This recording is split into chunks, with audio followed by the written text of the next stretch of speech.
What the fuck is going on? How's everybody doing today? So good to see you guys. Oh shit, man.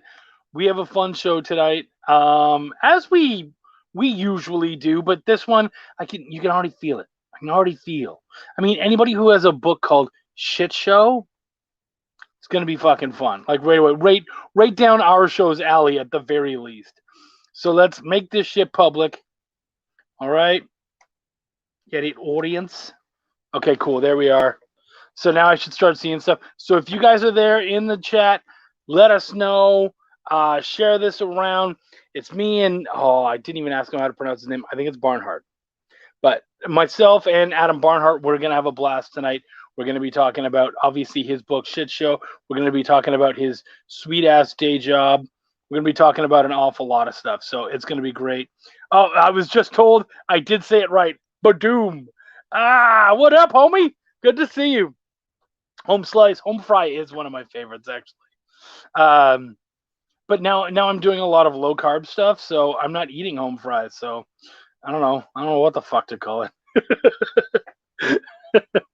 But yeah, we're gonna hang out for a couple minutes. We're gonna get some of you guys in here, and then we're gonna have a good old time. I got like shit happening in the background and everything. Should I try to turn this a little bit? Maybe. Yeah, there we are. Okay. Yeah, I don't know if anyone's coming in. But yeah, man, we are gonna have such a fun show tonight. Very excited. We're gonna be talking, all the same stuff and more. So please tune in. I think, fuck it, let's just throw him to the wolves, see what happens. We're gonna start this bad boy right now. Boo boo boo. You know what the fuck time it is. Canadian bacon is actually really good, and it's nothing like normal bacon, and it's better than ham, which you guys seem to call Canadian bacon. I'm very good at writing. I write very well. Yeah, it's Shop Talk.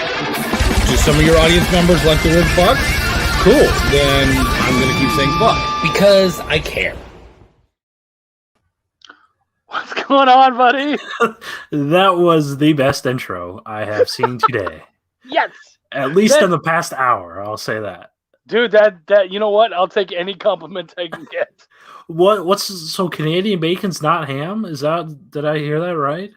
No, well, no, not really. I mean, you guys sell it that way, but no, it's it looks like ham, but the difference is that we actually have a coating around the outside of it. We call it pea meal bacon because it's crushed peas, it's pea meal that is a coating around it, and it just has such a better flavor. Wait, so you are Canadian?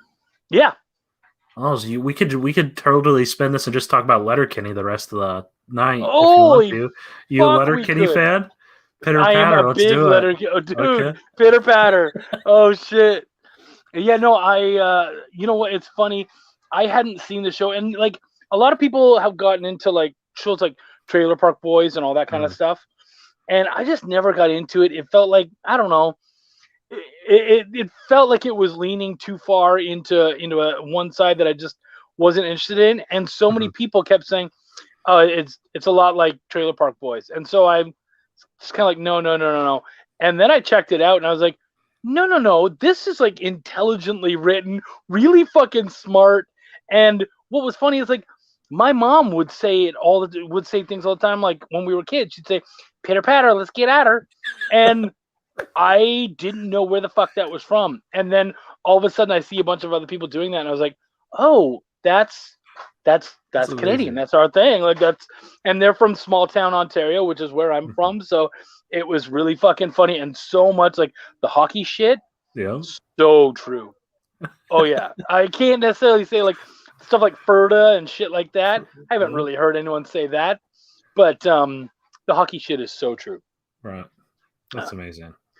So yeah, dude, we got Danny Morales is all here, all excited. More importantly, and no offense to Danny, we've got Adam Barnhart here. You're here to talk about writing in a lot more ways than I suspected when I first picked you up, because of course you not only do you write and create Shit Show for Scout Comics, which I've only just started, but already like right away I was having fun with it. I was chuckling away to myself. I don't know if you saw. or were trying not to watch me, because that's got to be intimidating watching someone it's else. very excruciating, yes. I bet. I enjoyed what I read. Do you need bye, babe? All right, I'll move. All right, my wife's just going to step by, and I'm going to kind of do this panning shot and then come back in, pretend like I've got a crew. Yeah, man. Are you coming back again? Okay, phew.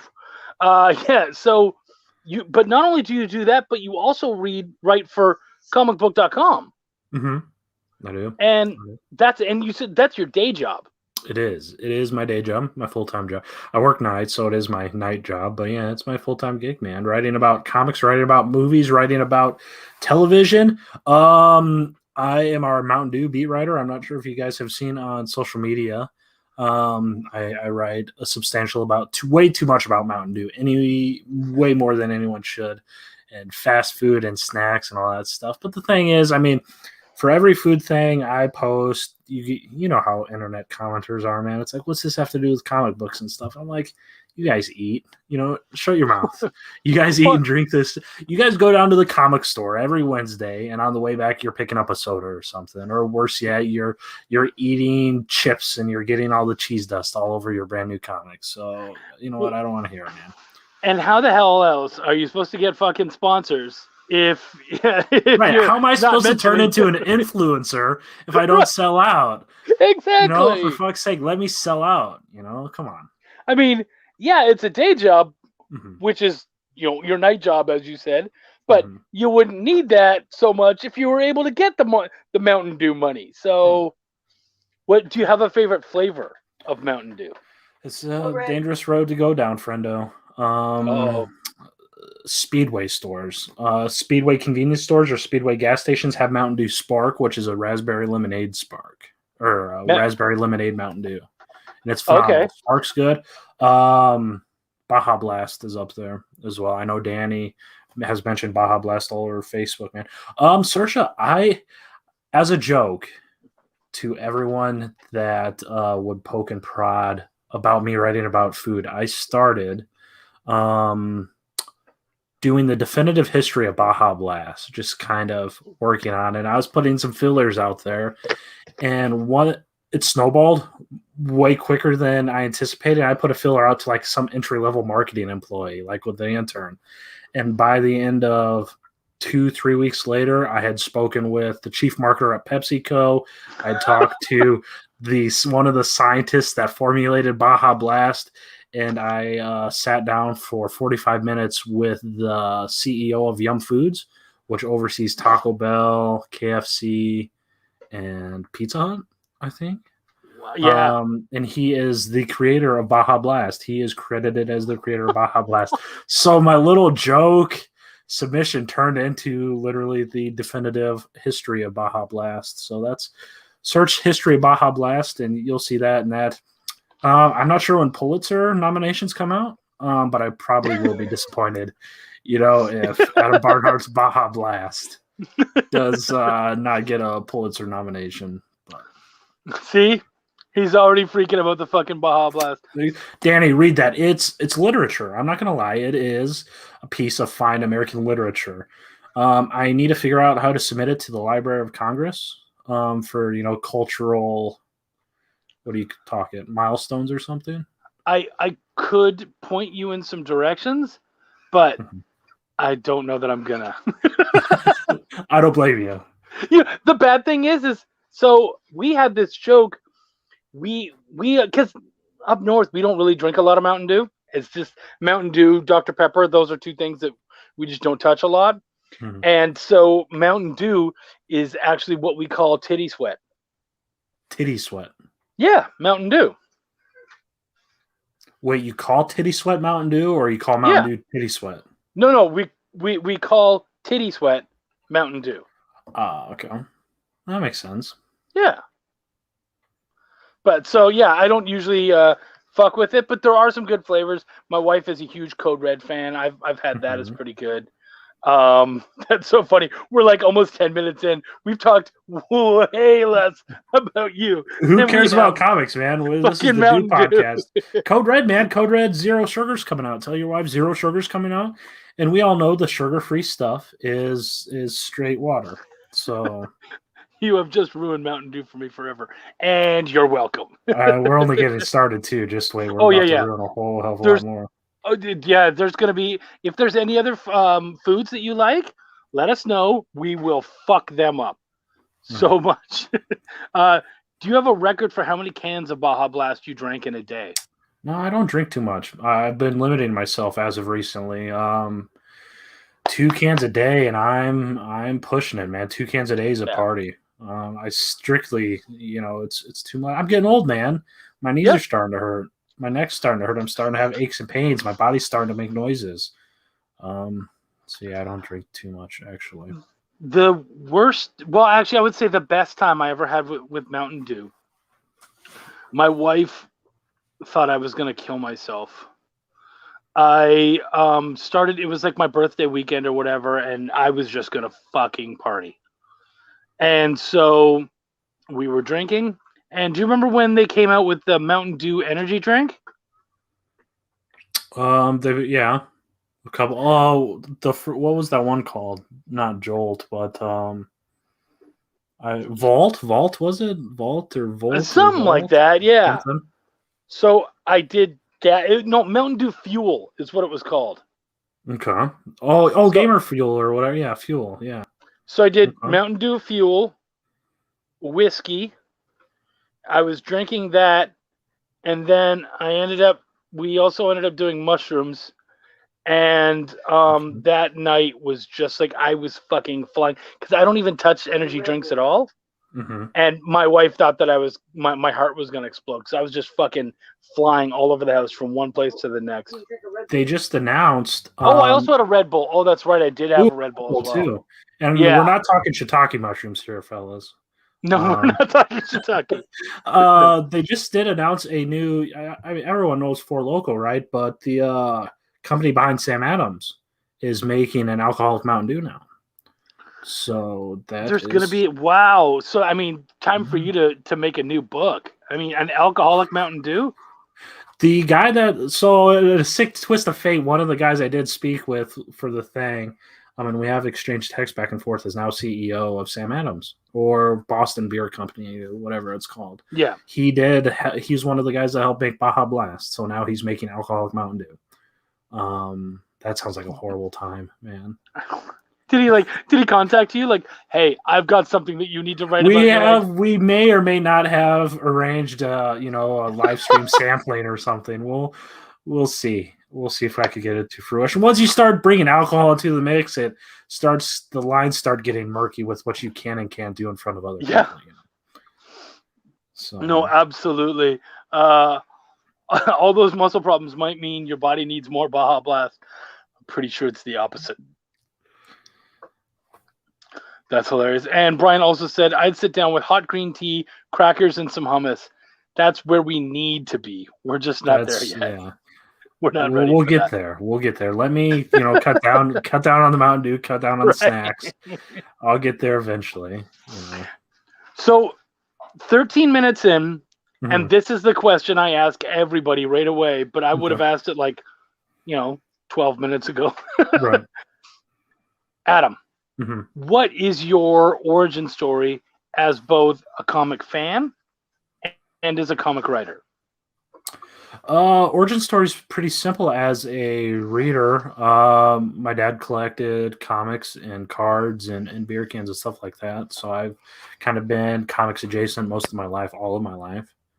And really got into it again here as the Marvel movies started getting more and more popular. A writer? I don't know. I just decided one day I wanted to write a damn book. I have a lengthy story about that, but how much time we have? We have time, right? So, dude, yeah, we have an hour. You're good. I've always wanted to write stuff. So I started writing sports when I was actually in middle school for the local paper, writing sports for the newspaper. I was in a fantasy football league at the time, and I would actually type out press releases for everyone I would sign and release and stuff like that, and I would treat it like it was an actual franchise. So I started with that, and then I started working in sports for the local paper, and that catapulted into other jobs. Eventually, I got jobs doing like communications for arena football. If you've heard arena football, AFL, stuff like that, indoor football. And that led me to where I am right now with comicbook.com, as you mentioned. I was interviewing Rob Paulson one day, voice of Raphael on the original Ninja Turtles. He voices, oh no, I'm going to take my nerd cred. Nerd card revoked. Well, he did like Yakko. Yakko? Was it Yakko? I wasn't sure if it was Yakko or Wacko on Animaniacs.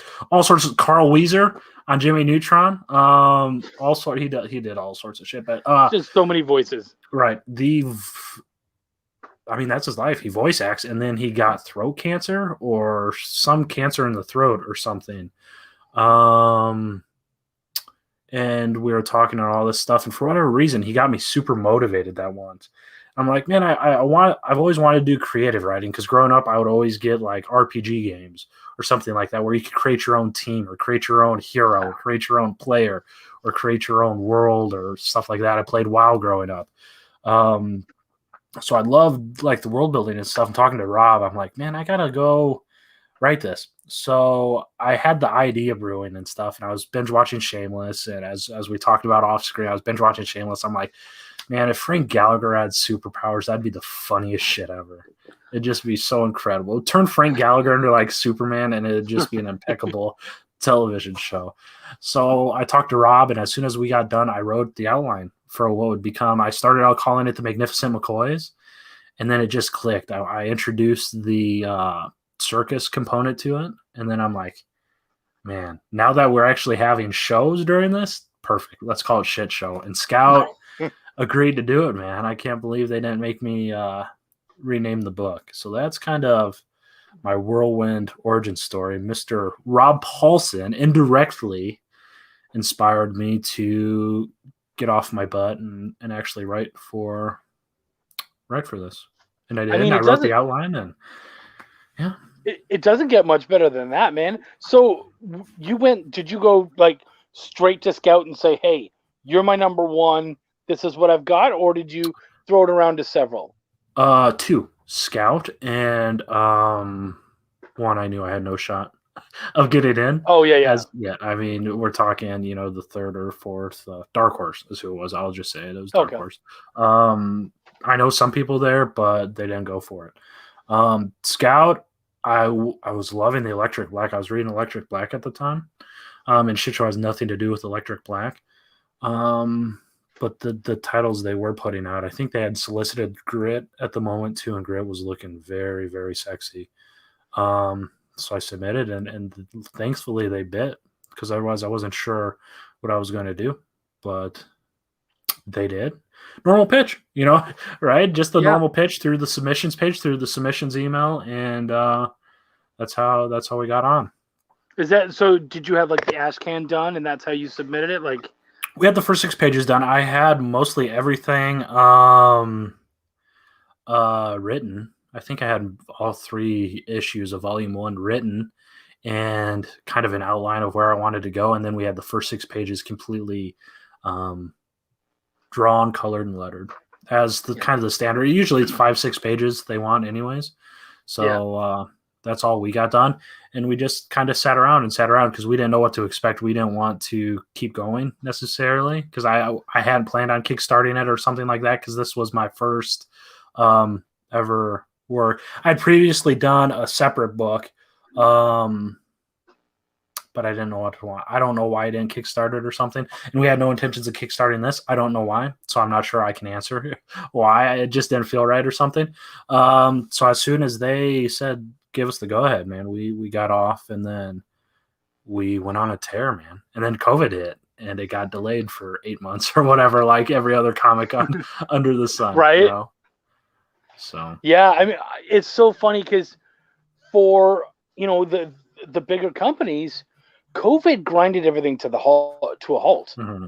And I was worried because I was like, shit, what am I going to do? But actually, for the little guys who didn't have publishers and were doing their own shit, this is all they could do. So I actually got fucking intensely busy, and have been pretty much since, because everybody and their mother had an idea, and now they have the time to make it happen. So they're like, hey, can you edit for me? Can you edit for me? I'm like, oh yeah, okay, yeah, let's do this. And so yeah, it was kind of funny where I sort of had the exact opposite effect where it just got really fucking busy, and yeah, it's been kind of gangbusters ever since. Diamond, you're cool. I think you're the biggest part of my like royalty statement last time. But I mean, with one business shuts down a whole industry, maybe it's time to reevaluate what's going on and tweak some things. Right. I think you already kind of answered this, but Brian had said, how did Shit Show come about and become formulated as your story? It started with, so our protagonist is Rich McCoy. He's kind of like our Superman type. He's not a bad Superman. He's not like a bright Superman, or what's the movie called, Brightburn. He's just a Superman that doesn't believe he's super, and he's kind of an emo-y type Superman a little bit. So it started with that, and I think circuses are both amazing and scary. I always tell the story about carnies. Carnies go from town to town, and damn well you shouldn't go on the Ferris wheel because you look up and it's barely hanging on with like a bolt that's rusted through, and it's squeaking, and they're trying to play the happy music and stuff, but the left and right wires got mixed up or something. It's the most distorted, horrendous thing ever. It's supposed to be this good old time, but then you're eating fried pickles and you're eating fried butter, and you're like, I'm about to shit myself. I'm not having a good time. And that's just kind of the vibes we kind of went for the book. Reading this, you should feel like you want to shit yourself, I guess, is the vibe we tried to go for the book. But yeah, no, it started with Rich McCoy wanting to do the hopefully we thought it was a fresh take on Superman, plus the fun circus aspect for it. So the gist is Richard McCoy, something happens, as you will see within the first 3 pages, and this world is stripped of most superpowered people, and there's only a few left, and they form a traveling circus because why not? Sell yourself. I mean, Chuck, if you had superpowers, you would sell yourself. I know I'd sell my body. Oh, yeah. If I could do superpowers. Oh, hell yeah. I'm making as much money as I could. I don't have superpowers, and I'm still trying to sell myself. So fuck it. There you go. Yeah, you'd be surprised. I always say you'd be surprised what I do for $20. But no, yeah, that's kind of just a shit show, man. The remaining post-apocalyptic or post-event, post-wide event, demon invasion, since this has been out for several months now. But that's just a shit show. They do the traveling circus, and it ends up being a shit show. So that's how the book got its name. I think that makes perfect sense. I love the name. It actually, honestly, the name Shit Show actually inspired me to be able to work off of similar. I'm like, how do I use the word fuck on the front cover without, like, do I have to use the @ symbol? What am I going to do? So I don't know. Still working on the idea, but it's slowly coming together. There you go. Whatever you can do, right? To push that. Now, is that something that you wanted to do, by the way? Was there something about kind of pushing the envelope and seeing what you could get away with? Where's the line? Not entirely. I mean, I don't think we go too overboard. I mean, it is pretty gory. It's not any gorier than what you'd see on The Boys, watching Amazon or even reading The Boys. I shouldn't say that like we're at ease, like we're a PG story or something, because The Boys is horrendously graphic. But I don't think we didn't set out to be like edgelords or something of that nature. We didn't want to be so push the boundaries that way. I mean, there's certainly enough swearing in there. There's a few fucks. There's more shits. And stuff like that, but I don't think we wanted to push it. The asterisk was part of the name all along. I think that was just kind of the draw to it. I don't want to say hip or something like that, but I'm like, it would probably be an easier sell because once we solicited there, I did flat out get one store that wouldn't carry it just because it was a shit. It said shit on the cover, which we had anticipated, but I think we may have had a little bit more of those if we didn't self-censor. Because if we weren't going to self-censor, I do believe Diamond does in their thing, and they put in a few asterisks. I think that the asterisk was smarter than using like an exclamation point. Mm-hmm. If you had put an exclamation point, it'd be too fucking obvious, and I think you would have had. And I know it's funny, but just that little switch of punctuation, I think actually it probably made a big deal. Right. That was the plan. Terrible for SEO, terrible for search engine optimization, terrible for searching. You try to search shit show on like Midtown Comics or Thanks for Another World, you will have a bad time. So my bad. I apologize sincerely. Whatever, man. You'll find it. Just get the damn book somehow. Find it somewhere. Go to scout.com. Scoutcomics.com. And there's not a lot of other, but you'll find it. You'll find not like there's tons of shit shows on there. You'll be fine. Absolutely. And Danny was saying they did the store exclusive. They did. The Goonies is my favorite film of all time. Oh yeah. If you want to right now, if we have 2 hours, I can just recite it line by line. If you want, I'll even do the truffle shuffle. If, like I said, $20. I might. I was like, I might do it just for the truffle shuffle. Yeah. But no, Goonies is my favorite cover. Brian Silverbacks, one of the biggest supporters of Shit Show from the very beginning. He did this excellent variant. By the way, any Gargoyles fans in the chat? Ooh. Instantly brownie points if you like my super awesome Gargoyles action figures. Look at that. If you want him to like you, then there you go. Yeah, if you say I hate Gargoyles, I'm gonna block you probably. I don't need you in my life anymore. I'm sorry. Well, I mean, Allison, that's all she watched as kids. Hey, that's my sister. Yeah. I wasn't sure if it was like sister or, but yeah. That's that's all my parents let us watch. They won't let us watch the news. They says, you know what, you are watching Gargoyles tonight. I said, okay, that's fine. It was a solid show. Yeah, it was amazing. It still holds up, man. Disney Plus. You start watching Gargoyles now, I'll be like, man, I'm surprised this was a kid's show. He just shot somebody. But actually, you're right. Because there's a lot of those shows like, everyone's been hype about He-Man, but. Mm-hmm. I remember even being like 19 and going back and rewatching He-Man, and I was like, "Nah, man, that does not hold up." So I haven't watched the new one. I've moved on. You know what I mean? But it's nice to know that the Gargoyles was, because I checked that out. Now we got a bunch of people coming in. Mike James is here. What's up, Mike? How you doing? Jerome Gagnon, what up, buddy? Of course, Allison's here. Yep. Clara Barnhart, you brought your whole family?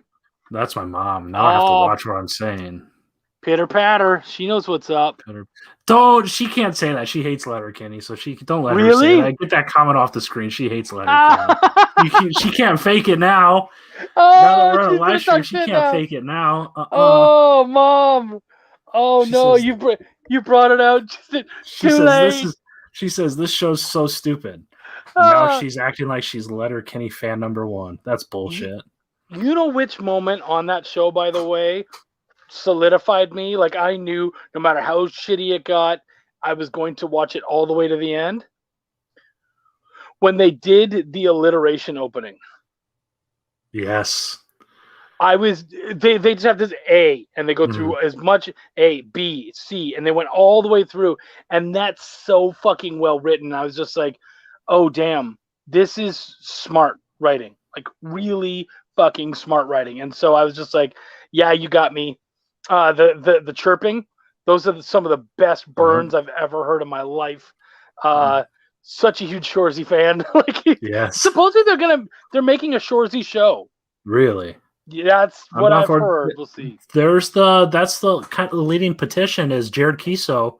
Wayne, they want him to play Wolverine. We'll see. I think he can pull it off. As like I said, Letterkenny comedy or not, it's written so well. It's performed so well. It's like the type of show. I mean, virtually no budget, man. They're filming in someone's backyard.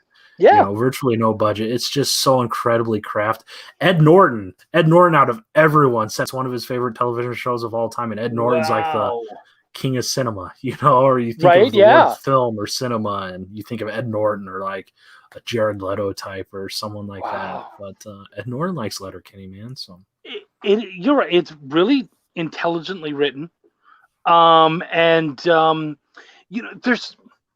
when you start, and I think they caught the idea of Canada and Ontario very well, and that is, yeah, we swear a lot. Anybody who knows me knows fuck is my favorite word. That stuff comes out a lot, but it's like we curse and we care all at once.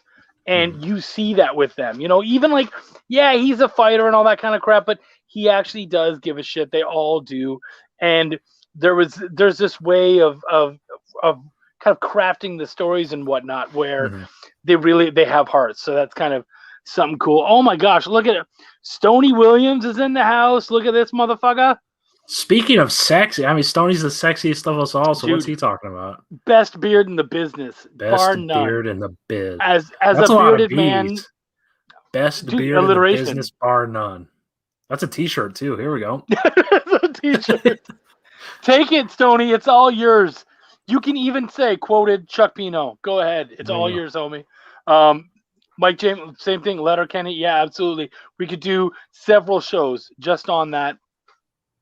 Danny's saying all his favorite people are here. Yeah, man. I have to go back and see everybody going on.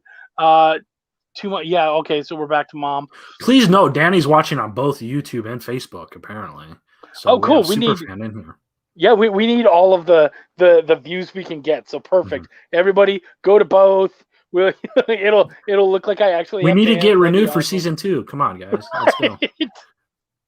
I missed 1 week. I ended up, I fucked up my back really bad and just couldn't get out of bed. So I missed 1 week, but that's it. I've done every Tuesday since last December, and I plan on keeping on going. So keep on keeping on, man. Yeah, man. Why not? Just see what comes of it. See the cool people I meet. Like you actually. So I'm gonna give some love to you because you hit me up and you said, "Dude, I love the show. I'm enjoying it a lot." And I was like, well, then we got to have you on. Like, let's do this. So thank you for watching. Like, that was absolutely huge to me. No problem. I mean, you kept showing up in my feed. It was always Chuck. I'm like, who the hell's Chuck talking to? No, Chuck's talking to Travis. That's cool. Chuck's talking to Stoney. Chuck's talking to whoever. I mean, Jerome and all these other cool people that I also like. I mean, I just worked with Jerome on a short story. If Stoney would let me write a short story in Villainous, that world. I'm just saying, Stoney, maybe DM me or something. Come on, man. Hop in his DMs. Is it really that hard? Right, slide into my DMs. It's already just. Yep, it's lubed and ready for you, bud. It's lubed and ready to go. That was my my biodome sound. The gross sounds they make there. But, I was gonna say lube. I'm glad you said lube because I didn't want to say lube because I think my mom's still watching. But yeah.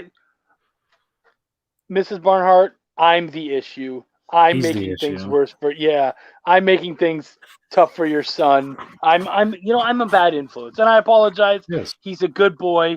He talked beforehand about how much he loved his mom and apple pie and everything beforehand. So I'm the one making this worse, not him. Oh, you bring up apple pie, and it's about time we're gonna fight on Facebook, man. I pick food fights all the time. Yeah. Apple pie versus pumpkin pie. Whoever chooses pumpkin pie is lying. I don't care what I need to say. If you choose pumpkin pie over apple pie, nah, that doesn't make sense. Doesn't make sense. What do you think I prefer?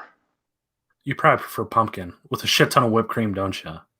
I couldn't fucking touch this stuff. I'm apple all the way. Really? Thank God. Yeah. Holy shit, Chuck, you're awesome.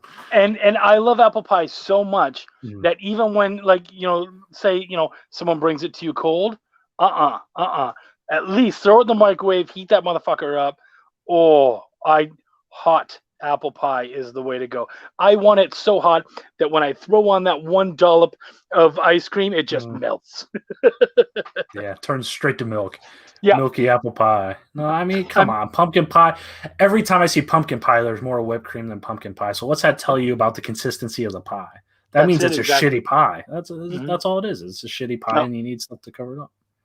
Ooh, Danny Morales wants a Villainous shit show crossover. He demands it. I'm down. It's doable. Yeah, why not? Coming to Kickstarter in 2023 or something. I don't know. Okay, we're gonna get back to more food stuff, but Brian Manell is gonna bring us back into the show. He's like, "Hey guys, I have serious questions here." All right, fine, serious questions. Are there any specific aspects of writing shit show that you feel are more difficult than others? So, I think with the name, a lot of people anticipated a very, very comedic story, which I mean, we do have one-liners and quips, but at the same time, we have a superhero spoiler alert for you guys that haven't read it that tries blowing his brains out, at the same time. So it's a very dark thing. So it's trying to balance the darkness. I mean, Richard McCoy was supposed to save everyone and he didn't. He had the whole world on his back and he fucked up and he just couldn't save everyone. And that's doing a super big, that's harming him super big, and that's the thing. I mean, I think that kind of speaks to like celebrities and stuff. Every time I post something from work and I post on Instagram or something, someone might say, "Oh, I'm so jealous you interviewed so-and-so and so-and-so." But I mean, they're people too, and it's like the false idol type thing. Certainly they have a hell of a lot of money than you or I have, Chuck. That's true. Well, I just shouldn't say, I don't know. But 100% for me, 100%. But it's just like the false idol thing, and that's kind of, there is some levity in the story, but it's also kind of like, man, I don't hope, when I'm selling this to people, I don't hope they expect something like a straight comedy like Step Brothers or something, just like or like even like a lighthearted demonic take like Metal Shark Bro or something like that. I mean, yeah, it's funny at times. It's supposed to be funny. I mean, he falls and collapses in on his own piss in the first three panels, I think. Rich Woodall made the best cover ever. I have a copy of it somewhere, where his ass is just full out on the cover. I call it the butt cover. I love Rich. That's the one where he's pissing on the wall, right? On the wall. He's pissing on his own poster, actually. So I used that as the thumbnail for that's video. that's the thumbnail of the thing. Yeah, that's the butt cover, So I mean, there is like moments, but I think that is probably the most difficult aspect. Just because comedy is harder than shit to write, man. Because you have a different joke set than me, or you have a different sense of humor than me, and mine's different from Danny's, and Danny's is different from Wendy's, Wendy's is different from my mother's, so how are you supposed to kind of balance it and make it super, super funny, The other part is that it's nuts when I'm thinking of something like stand-up comedy. Whereas you can run it through a room and you get those laughs, but like you don't get to run it by that many people. And and I would often say, like I tell people, I write comedy. If you need someone who can edit comedy, that's something that I can do, because you need someone that you can respect, who's funny, who can read it and go ha ha ha. Or like I got picked up for one comedy book, and I was like, yeah, man, this joke didn't land, man. And I'm like, and I said, and you kind of give them some ideas, like, I think this is the problem or whatever. And so you have the chance to retool the joke. But yeah, like comedy is one of those things. And if you don't land it, people know that you don't land it. Exactly. Like, they know, like, oh, that's a failed joke. That was not funny. And they know it's not funny. Whereas like, if you have this dramatic moment that didn't quite do it, they can just keep going. But with a joke, much softer landing, right? Yeah, they know you fucked up. So yeah, man. Oh, excuse me, that one's tough. I do not wish to have anyone have like a physical reaction to a failed joke. If someone goes, "Ugh," I'm like, "Oh God, that hurts so bad." Right. Brian Manell says apple. Even though he went with pumpkin pie. You sad bastard. He did still say apple pie with ice cream is freaking good, and it is. Yeah. Even better than apple pie with ice cream is cherry pie. So is apple pie your absolute favorite? No, I was just okay. So that's like pie. A standard. Yeah, that's just a standard fall type pie. Pumpkin and apple. Cherry is probably my favorite, my go-to. I could eat cherry pies. Lemon meringue's up there as well. Lemon meringue is my bad boy right there. That's the one. Is And it? I'm like, oh yeah, I'm a chocolate fiend, but Mhm. lemon meringue is the one thing that will knock it down every time. Yeah. I love all things lemon. Lemon heads, lemon drops, lemon meringue. And lemon meringue's Yeah. perfect because you have the lemon, you get the tartness, but then that's just instantly cut with the meringue, and it sings in perfect harmony. One other thing I saw when I was going through your stuff when I was doing my research Mhm. was you guys have a family farm Mhm. and you have these cool crates that you send out for people to be able to make their own salsas. Mhm. And because I'm in the South now, I'm in Texas. One of the things that I use to make my salsa is lime. Ooh. Yeah, I'll hit it with some lime zest, and then I'll bust that up and I'll throw a couple limes in there. Obviously, just the juice and some zest, and I find that acid just kind of busts it open, and that's kind of like when you're doing hot sauce, you want that vinegar in there Mhm. to open up your taste buds. So that's what I'm doing with the lime, but it's also giving that little, kind of burst of flavor too. So Nice. going from lemons to limes, that's my sort of secret ingredient or special ingredient for salsa. I do believe so. I do have to give a shout out to my brother. I do believe he is the architect of the farm salsa box. I haven't done any work out at the farm really because I moved away to Cedar Rapids 6-7 months ago ish. So I'm in the city, whereas they are back at the farm in Right. bumfuck Iowa. So no, that's all my brother's genius. For fresh, so the salsa boxes are, I mean, the old people ball cookbook of 1942 cans variety. So just straight old, I would guess, tomatoes, peppers, maybe a couple jalapenos and onions. Yeah. If I the only fresh salsa I really make is like a corn salsa. I'll do sweet corn, Ooh. some Roma tomatoes, cilantro, and lime. But other than Always that, I'll just cilantro, yeah. crack open some of the canned salsa, which is just nothing too fancy. Certainly, maybe there is some lime or lemon juice in there because you need the acidity for canning. So maybe I totally spoke I, out of turn. I like that you guys also added the garlic, We which a plant lot of so people tend much to forget. garlic. Yeah, there's a lot of garlic in the ground at Barnhardt. Well, it was in the ground. I did help harvest the garlic this year. I did do that much, so I am not completely worthless. Did you do that so you could bring garlic home, or were you actually just helping? What's that? Did you do that just so you could bring garlic home, or Both. were you actually being? Yeah, yeah. Both. No, yeah, both. I mean, shit. I mean, it's not like I'm gonna help and not take garlic home, Chuck. I mean, Jesus Christ. Like, come on. It's the type of thing. It's like Dad goes, "Hey, did you want to take some garlic home?" And I roll my, I guess. Well, Sure. that's like I've had buddies call me up and be like, "Hey, dude, do you mind jumping into my kitchen real quick? Like could you jump in tonight and do like a 5-hour shift or something? We're gonna get slammed." And I had a bunch of people calling sick, and I'm like, "Yeah, okay." And they know going in, yeah, afterwards we are feeding and getting that guy drinks. Like that's yeah. I came to help out because I love you, and I'm sure you're gonna throw me a little bit of cash and whatnot, but we're gonna eat too. Like we're Right. gonna. At the end of the night, something good's man. gonna happen. Danny Morales, question time. Are we gonna get volume 2 of Shit Show? That was a lot of thoughts. Yeah, no, we're working on it. Samir and I Okay. just had a conversation the other day. We are working on Shit Show Volume 2. Comics take, Chuck, you know how long comics take, man. It's at this rate, it's certainly probably a 2023 book. I mean, all but guaranteed to be a 2023 book at this time. We're working on it.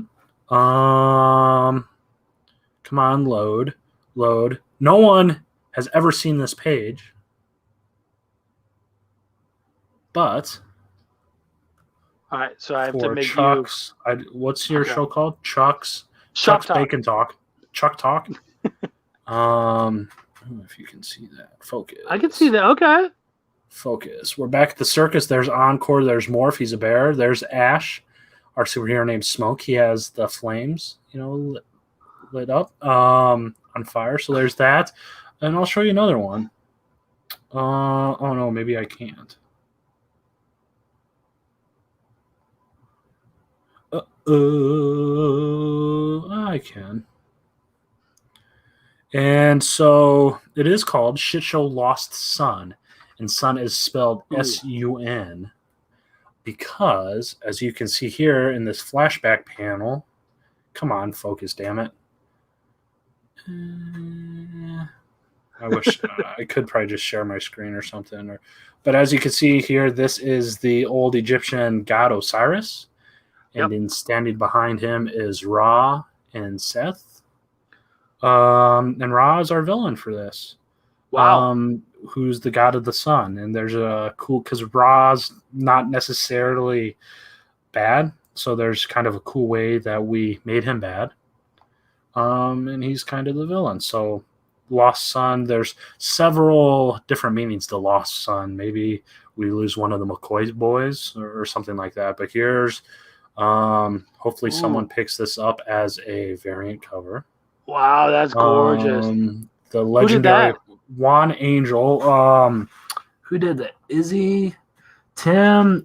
Yeah, I don't know how to say Tim's last name. Izzy's Comics. He did Macabre Mel exclusive from Juan Angel. And Juan, I do a lot of visual development pieces, character designs and stuff like that before I start working. And most of Juan's stuff is cover quality stuff, so we just turn it into covers. So if any retailers are looking and want on board, the shit show train, this super dope Raw cover is available. There you go. In 2023, when we bring out the 2024, I don't know, man. Shit, the world might explode by then. Who knows? Right. So yes, we are planning on Shit Show Volume 2 amongst some spinoffs. I can talk about one of the spinoffs eventually. Okay. Want, but dude, I'm not against that. Yeah, whatever you want to do. Sweet. Keepers of the Cosmos is my next book with Scout Comics. And that is we're going to space. Cool. There's a page out there, Keepers of the Cosmos. Just go like it if you want. And is that a spinoff from Shit Show? It lives in the same Shit Show universe. I'll say that much. Will Rich McCoy make an appearance or someone else or something else? To be determined. But it does. Unlikely, but not impossible. I wouldn't even say unlikely. Okay. There's the end is still in flux. I haven't decided the ending yet. We just wrapped line art for that. It looks so much like Invincible, and we're going for like this adult animated type look. And Agung, who's doing the line art on that, is killing it. Yeah. Let me get some more pictures that are shitty quality so you guys think it's a terrible looking comic because I'm showing it off my phone through a webcam through the internet. But I promise it looks sexy as hell. We'll just go with this shot right here. Okay. Oops. I like knocked him out completely. Wow. That was brutal. Oh, so this features. There you go. At the end of Shit Show number 1, there's a story involving the killer bears from outer space, and the lead character Lemon Drop. So this is Lemon Drop's story, who is what we call a unibear. Goodness gracious! Can I text this to you or something quick? You could try. I don't know. Just look on the Keeper of the Cos. Why? I wonder. Hold on. Maybe if I do this number. Oh, okay. That's easier to see. I can make it a little bit brighter. Okay. So Mr. Lemon Drop there. Oh no, guys. Okay. Yeah, I see him at the bottom. So yeah, that is a space thing. He's a teddy bear. He's a Rob Liefeldian teddy bear with a horn on his head. And he gets stuck in prison. And the rest of the keepers have to decide if they want to break him out of prison or if they want to leave him there because he's hooked on space drugs. So that is Keepers of the Cosmos Volume 1. Space drugs will get you every day, kids. Every time. They will. Space mushrooms, space coke, space, all sorts of stuff. So... And this, I'm not going to spoil what the drugs are. I'll let you guys read that. But yeah, Keepers of the Cosmos. We're done with issue 1, damn near. Soon, I'm hoping quarter 1, 20. What year is it? 21. next year, Q1 next year, hopefully, maybe. Nice. I don't know. I don't want to speak out of turn and get a nasty email from Scout, but it is a Scout book. It's under contract with Scout, and they will release it sometime. Sweet. Well, we got a bunch of people coming in with the pies. Lemon Mhm. icebox, yeah, which There you is like lemon meringue's little brother kind of thing. Cherry and lemon meringue, so he knows what's up to. Mhm. Brian Manel got over his pumpkin bullshit and came back and played for the right team. There we go. What about having both cherry pie and lemon meringue at the same time? I don't know, dude. A cherry Brian, I lemon. told you I'd do anything for most anything for $20. So Right, Venmo me that's $20, right. and I'll go down to the Perkins right now. And All right, serious question time. Brian came back. How do you try to tend to structure your stories or individual issues? so everyone, I understand that sequential art's its own format. I understand comic books are like their own medium, but I really like just following like a 3-act structure for my stories as well. That's why most everything I write is probably going to be like a 3-issue volume or 3-issue miniseries. I have something in the works, believe it or not, with a character named Chuck. That's probably going to be 4 issues. But I like following like a 3-act structure just because I do think I don't want to see comics are dying, but single issues are kind of going out, and 3 issues make for a real solid trade paperback collection or something. You know, it makes just for a nice, quick, easy, brief read. So I follow the 3-act structure. I mean, Brian, if you want me to get down to the nitty gritty and actually tell you how I write them and outline them and all that stuff, I can. But I pretty much had me at outline. Okay, well, let's do that then. So for Shit Show, I came up with, I skipped the log line, I skipped the synopsis, and I just went straight to the outline, and I outlined the whole story. And as fate would have it, there just happened to be 2 natural breaks in how I even formatted the outline. So I went with it for my 3 issues. And then I take the outline and then I do a treatment, or what I call a treatment, and is flesh that outline. Say my outline for the whole series is a page. I'll third that page up, and then I'll turn that page or that third of a page and probably to a 2 to 3 page treatment, which is the 1 issue. So I'm talking maybe some dialogue, but it's saying all the actions I need, all the big beats, and all that stuff. Yeah. And then from the treatment, I do an outline. Colin Bunn, I subscribe to his Patreon, and I learned this trick from him. But he writes down the pages on the left-hand side of a piece of paper, 1 through 22 or whatever, and just writes down what he wants on each page and maybe some notes or some dialogue or something like that. So outline, 3rd page outline to a 2 to 3 page treatment to a 1 page outline. And that just helps me pace it out. That way I can copy that into Word or Google Docs and have, on page 1, so-and-so does something, or this needs to happen or that needs to happen. And I'll go through and do the panels and stuff like that. Yeah. Then I'm not sure. It depends on the story. Sometimes, this is asked backwards, but like Shit Show, I wrote Shit Show down and I went through and did all the paneling first and then went back through and filled in with like dialogues and maybe cleared up the story beats and stuff like that. Since Shit Show Volume 1 or Shit Show Issue 1, I've done dialogue first, then structured some of the panels with the dialogue. Unless there's some killer action sequences that either don't have the dialogue or the dialogue's less important than the action, I guess. Now I kind of do the dialogue first and then structure the paneling and things kind of around that. Yeah. But that's kind of my whole process in a nutshell. I don't do the whole journal thing. I try to handwrite as much as I do. I don't handwrite my scripts but I've started doing these, those folders with the prongs on the side. I just started doing that, and I put in, I should go get one. Let me go get one. Can I turn my camera off real quick? Yeah, by all means. It'll be 30 seconds. Well, he's doing that. We had some people pop in. Douglas Brown, what's going on, Dougie B? What up? How you doing? He and I are going to, and Wendy's going to be there too. We're going to be in Dallas Fan Expo September 17th through 19th. Doug, have you heard anything yet about when what table we're going to be at? I'm not sure. But either way, we're going to be there. We're going to be having a good time. That's going to be a lot of fun. And Adam's back. Man, I just ran to the whole other side of town. That's why you need so out of breath. Now I can have an extra can of Mountain Dew. So this is what I'm talking about right here. As you can see, Keepers of the Cosmos, one of these things. And since they're prongs, I have all sorts.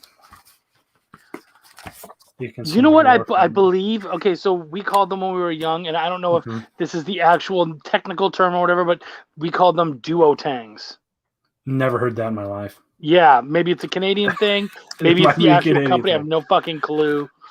So I just buy like loose leaf paper, and I have all sorts of stuff in here. I have some plastic sheets in here for shit that gets out of order. But at the beginning, I have my character sheets. Nice. And so that's, you'll go through all the character sheets, blah, blah, blah, blah, blah, blah, blah, blah, blah, blah, blah, blah, blah, blah. And here's one of the outlines I talked about. I'm not worried about spoilers because there's no chance in hell you can read my shitty handwriting. Right. And then here, the 2-page treatment. Like that. And then one of the outlines I was talking about. If you can see kind of the numbers on the outside of the line. Yep. Just like that. It's funny. I just saw someone do that recently with an outline that was submitted to me. Right. So I learned that from Colin Bunn. I'm not sure if that's, the Colin Bunn trademark or whatnot. But then even after the outline, I just write all my notes and world building notes. Like here's the Astro Brand core. And that's kind of like our Green Lantern core or our Nova core or something like that.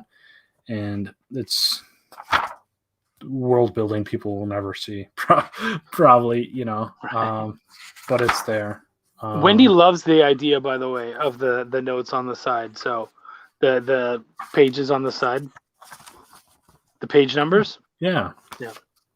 It's funny when I edit people's stuff because I want to feel out the pacing. One thing I've noticed is the eye can get bored. Mm-hmm. And so you will often find people when I start to find like patterns in your panel counts. I see 6 6 6 5 5 6 4 6. When you start to see these numbers a lot, I'll actually go through and just write down the number of panels on each page, and I'll send that to the client just so they can look at it and see like you've got this pattern going on. And when you're trying for a pattern, okay, I get that. But the eye can get bored and you kind of want to, play up a little bit. Don't necessarily play. So that's something that I like to do is just kind of go through the panel numbers and just say, hey, man, maybe play with those numbers a little bit more. Right. It depends. I get on moods, man. I mean, I go on streaks of 3 panel pages, which I'm not sure is the best. I mean, the artists tend to love it. And then the pages the pages look much better. I'd get on your butt. I'll tell you that. Right. But no, the keepers, it's balanced. Don't tell Andrea this or any of my other editors, but I do use splash pages as crutches. My bad. I know that's probably no, but you got to have a splash page. Every once in a while, you just got to go, damn, that page looks good. I think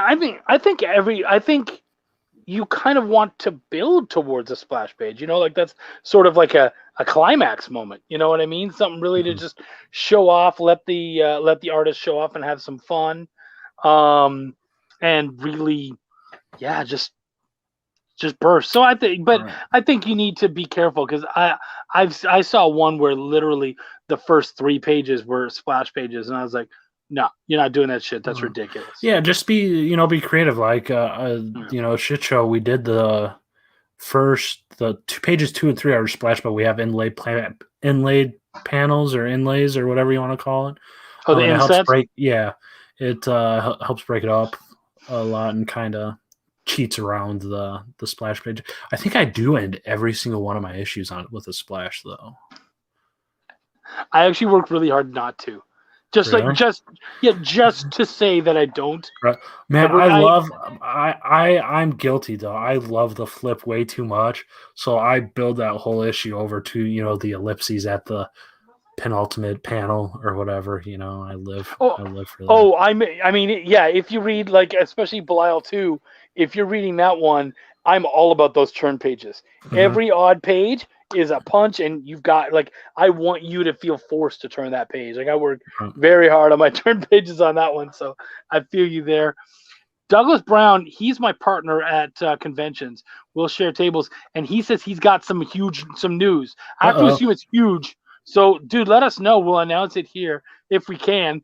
If it's different, obviously you can inbox me or whatever, but I'm interested. Holy shit, we got Wendy's all excited, not the mama.